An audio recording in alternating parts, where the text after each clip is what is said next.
In today's episode, I'm going to tell you about a town that was sparked by a general store, ignited with a school, and exploded with an idea. Erica from Long Island, New York suggested it, and now I'm giving you Sedalia, North Carolina.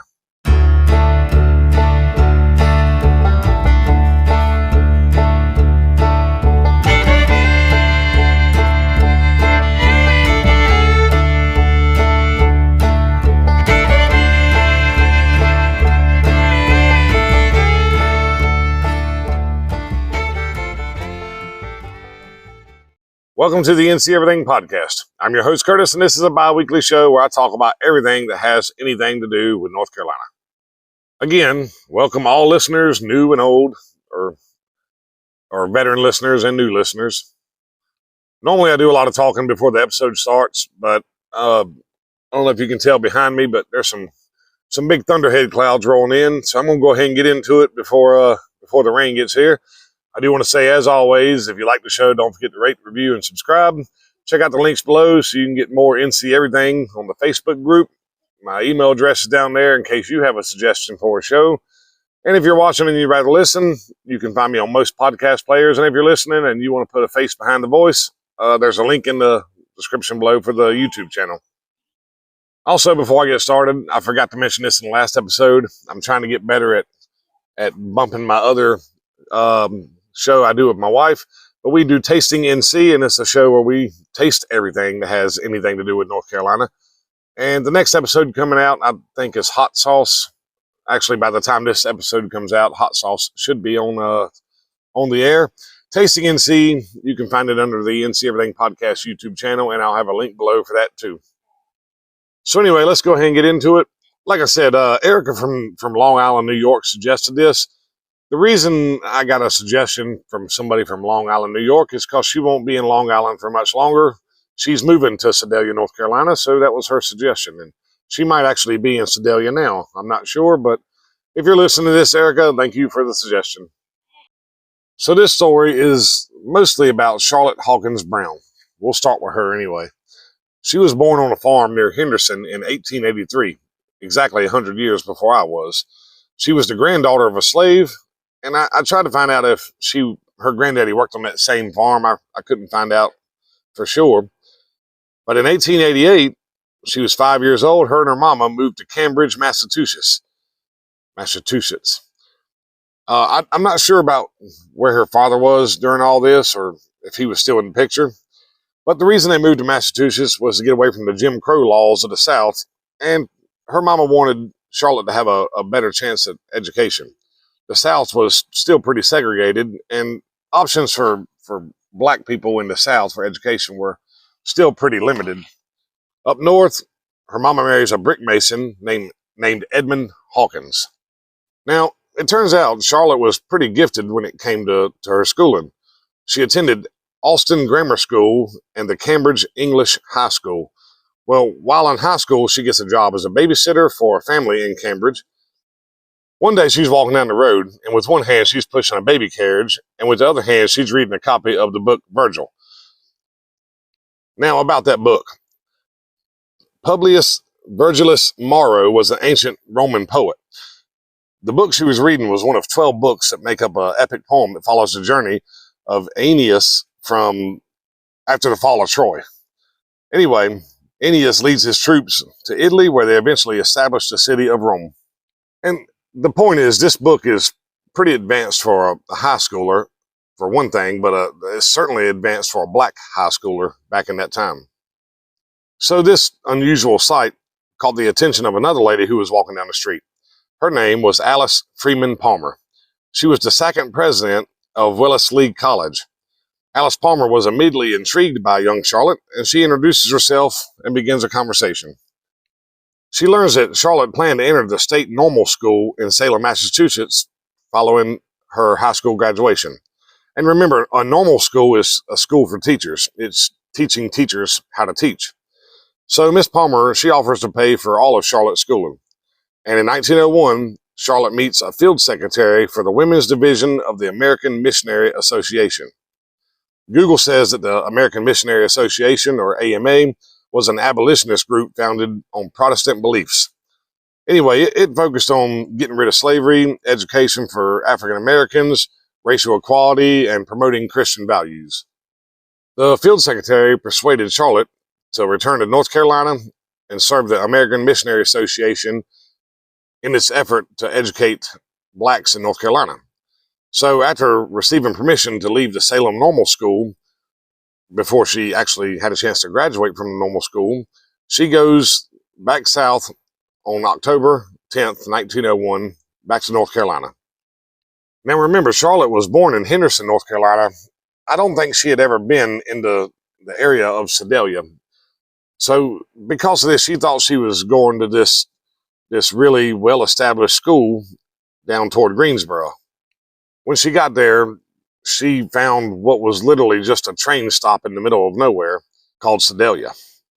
And this, even though it was a nothing town at the time, or what seemed to be a nothing town from where she had been in Massachusetts, this is where Charlotte would start what would become her life's work. So now let's jump to the beginning of Sedalia, and then we'll come back and put them all together. Sedalia is located in eastern Guilford County. It's between Burlington and Greensboro. The whole town is about 2.3 square miles, and it started with a store and a post office. But really, the store was the post office. It was a general store with a post office in the back. It wasn't even a community or a whole an official town yet. It was just that general store on the side of the road. The store was owned by Robert B. Andrews, or Robert B. Andrew. He built the place and opened it up, and nobody really knows why he named the store or the post office Sedalia, but they think it came from his hometown in Missouri. I don't think his hometown was Sedalia, but everything I read, it sounds like Sedalia was a name somewhere in Missouri, and he just kind of brought the name with him. Anyway, that was the name of the post office, so that's what people started calling the area around the post office. And even though it was a store and a post office, it was also the congregation area. People would gather there and, they'd get their mail and they'd buy their goods, but they'd also get the daily gossip. Now let's get back to Charlotte Hawkins Brown. She actually kind of landed in McLeansville, not right in Sedalia. It's about 4.5 miles away, I think. Anyway, Miss Hawkins, she went to the Bethany Institute. She goes to the Bethany Institute in Sedalia, and today that's known as the Bethany Community Church. And it was a little bitty building. Again, she thought she was going to come to this big, well-established school, and it was literally the school was this one room in this little bitty church. And the students, they weren't, these up-and-coming scholars. They were literally like 50 barefoot kids. Well, Charlotte, she did her best to try to educate these kids, but the American Missionary Association decided to close the school in 1902. And this didn't really sit right with Charlotte. She had a mission and she planned on sticking to it. So she digs in and she works to establish a whole new school in the area. She wanted to recreate the kind of education that she was offered in New England. And really, that was nearly unheard of in the South. The South is for farming. We didn't have for whites and blacks, but especially blacks, we didn't have a lot of emphasis on education. You learn what you need to do to till the land, and that's all you need.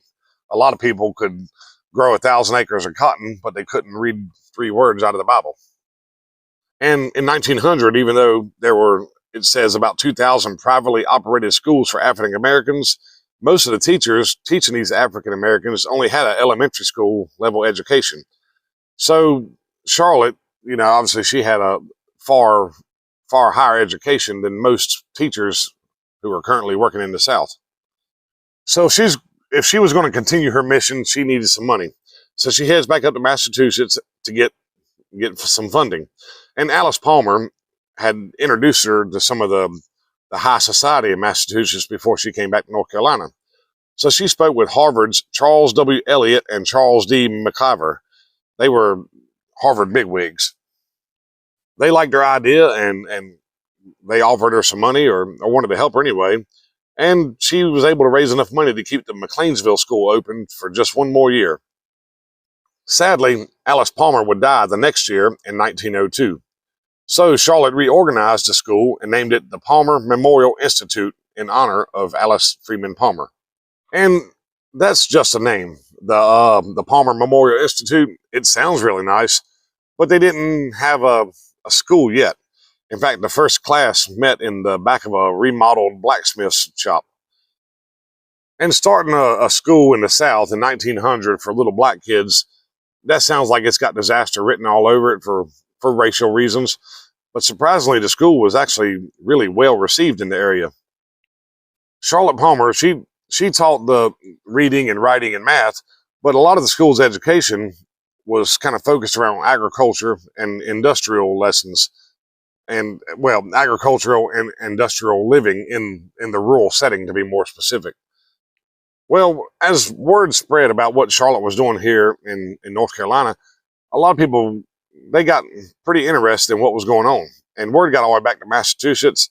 So a lot of highfalutin people in Massachusetts and in North Carolina, they got real curious about what was going on. And so money started pouring in to try to help Charlotte with her mission. In 1925 alone, she was able to raise $350,000. And that's $350,000 in 1925 money. And with this money, she was able to really expand the school, build some more buildings. But a fire tore down or burned down some of the buildings in 1917 and 1922. And I swear, it seems like every historical episode I have, there's a fire that burns something in the show. But this didn't slow down what she was trying to do. Eventually, the school expanded to over 350 acres, including a really big farm. And not only did the school expand, but her accreditation, I don't know if that's the right word, her credit expanded too. She started going up to Boston and all around New England and doing speeches and touring and talking to people. The school itself got a whole lot of recognition. And over the course of her career, she received 6 honorary degrees. And when she wasn't doing speeches or on tour or educating kids, she was constantly trying to improve racial diversity in the South. It says she was a charter member of the Southern Commission for Interracial Cooperation, a charter member of the Southern Regional Council, a member of the Executive Board of the Southern Region of the Urban League, a member of the Negro Business League, and a member of the Home Nursing Council of the American Red Cross. And if that wasn't enough, in 1940, Governor Clyde Hoey, he appointed her to the State Council of Defense. And this was the first time a black person had ever been moved up to that role. So that really set a precedent. Then in 1945, she received the 2nd Annual Racial Understanding Award of the Council for Fair Play. This is a group of Northern and Southern people who, they all agreed that, they were all aiming for racial harmony. I guess racial harmony is what it says. But, I'm reading all this stuff, but really, I'm from the South. I'm from North Carolina. And we're talking now 1940, 1945. I'd like to say we've came a long way as far as racial diversity, but, back then, the stuff she achieved and the stuff she was allowed to achieve, it blows my mind that she made it as far as she did in the 40s. And it keeps going. She was the first black woman to be elected to the national board of the YWCA. And it says that this club, the YWCA, is normally white women in the South. So, again, first black woman in this group, this usually all-white group. Ultimately, she was the president of the Palmer Institute for 50 years. She resigned the presidency in 1952 and gave it to one of her former students, Wilhelmina M. Crossan, who's another North Carolinian from Warrenton. She continued to work for the school for 3 more years as the director of finance, but her health started to really decline pretty soon after that, and she would ultimately die at age 77 on January 11th, 1961. Unfortunately, 10 years after Charlotte died, the school would close down. That would be 1971. Within in 1983, the General Assembly, they gave funds to the Institute to renovate the Palmer Institute to its original glory. And so today, right in the heart of Sedalia, you'll find the Charlotte Hawkins Brown Museum, which is inside the original Palmer Institute. And another thing I want to add, the Palmer Institute is the first historical site honoring an African American. It's also the first historical site honoring a woman. And now I want to get back to the town's history just to wrap this episode up.